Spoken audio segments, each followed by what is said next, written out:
રથયાત્રાના અવસરે કોમી એકતાનો સંદેશ આપવા મુસ્લિમ બિરાદરો જગન્નાથ મંદિરે ગયા હતા।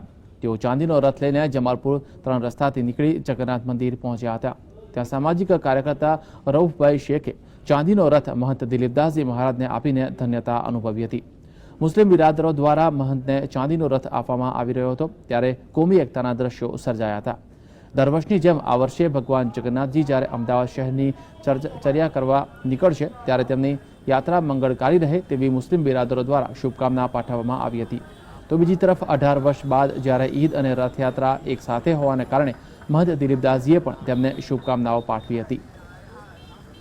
ની અંદર શાંતિની માહોલ છે ને તે શાંતિ બની રહે તે માટે અમે દર વર્ષે મુસ્લિમ સમાજ તરફથી ચાંદીનો રથ માનશ્રીને આપીએ છીએ। આ વર્ષે પણ 2 તહેવાર સાથે આવ્યા છે એટલે સાથે એટલે બહુ ખુશીની વાત છે ને બહુ વર્ષો પછી આવો બધું દિવસો આવતા હોય છે।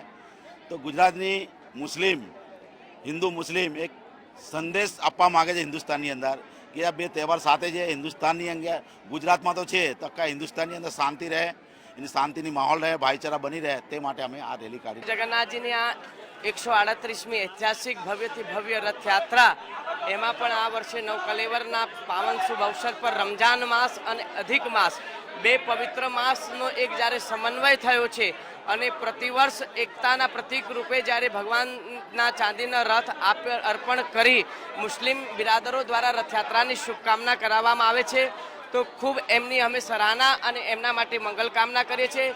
હું કહું છું કે સારા અમદાવાદ કર્ણાવતી નહીં, ગુજરાત નહીં, ભારત નહીં પણ સારા વિશ્વમાં સદૈવ આવી એકતા, અખંડિતતા અને સદભાવના